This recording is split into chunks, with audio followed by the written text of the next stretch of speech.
તો સમાચારોમાં આગળ વાત કરીએ। રાજકોટમાં આજે સિવિલ ડિફેન્સ મોક ડ્રીલ યોજાશે।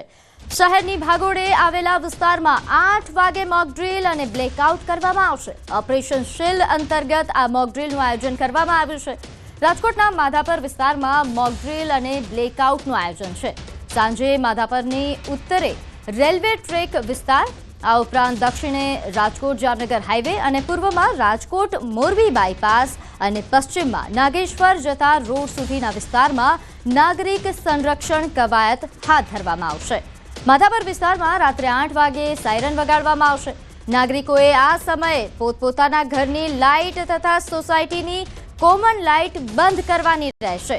તો રસ્તા પર ચાલતા વાહનોએ પણ પોતાની મૂવમેન્ટ બંધ કરીને રસ્તાની સાઈડમાં વાહન પાર્ક કરવાના રહેશે। આજે રાજ્યમાં 18 જેટલા જિલ્લામાં મોક ડ્રીલ યોજાશે। તારીખે સાંજે 8 વાગે માધાપર ગામે રાજકોટ ખાતે યોજાશે। માધાપર ગામનું જે Jamnagar road, Morbi road, railway track થી જે સરાઉન્ડિંગ જે વિસ્તાર છે ત્યાં ડ્રોન અટેકનું મોક ડ્રીલ કરવામાં આવશે। એમાં સાયરન વાગે ત્યારે આપણે સૌને ગભરાવાનું નથી, પરંતુ પોતાની ઘરની લાઇટો સ્વેચ્છાએ બંધ કરી દેવાની। આપણે રસ્તા ઉપર ચાલતા હોઈએ તો પાર્કિંગમાં સાઈડમાં વાહન પાર્ક કરી લાઇટો બંધ કરી દેવાની અને કોઈ પણ અફવાઓ ઉપર ખાસ કોઈ ધ્યાન ના આપવાની હું આપ સૌને અપીલ કરું છું।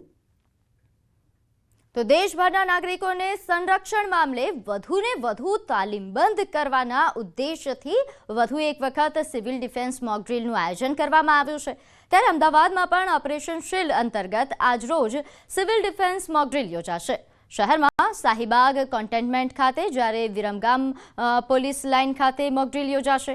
સિવિલ ડિફેન્સ મોક ડ્રીલ અંતર્ગત સાયલેન્ટ રિકોલ અને વોલેન્ટિયર મોબિલાઇઝેશન, આ ઉપરાંત air red simulation, communication system activation અને બ્લેકઆઉટ પ્રોટોકોલ સાથે બ્લડ ડોનેશન કેમ્પ તથા ઇવેક્યુએશન ડ્રીલ સહિતની એક્સરસાઇઝ કરવામાં આવશે અને ત્યારબાદ રાત્રે 7:45 બ્લેકઆઉટ કરવામાં આવશે। આ અંગે મળેલી બેઠકમાં અધિક કલેક્ટર યોગેશ ઠક્કરે જિલ્લામાં સિવિલ ડિફેન્સ અભ્યાસના આયોજન અને તૈયારીઓ અંગે બેઠક યોજી કામગીરીની સમીક્ષા કરી હતી। નાગરિકોને જાગૃત કરવા અને વધુમાં વધુ સહભાગી થવા માટે અપીલ કરાઈ।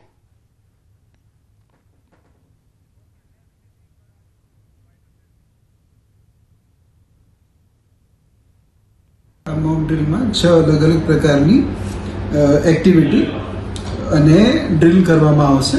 આમાં silent recall, volunteer mobilisation, air red system, alert system, communication system activation, blackout protocol, blood donation camp, evacuation drill વગેરે પ્રકારની ડ્રીલ્સનું આની અંદર આયોજન કરવામાં આવનાર છે।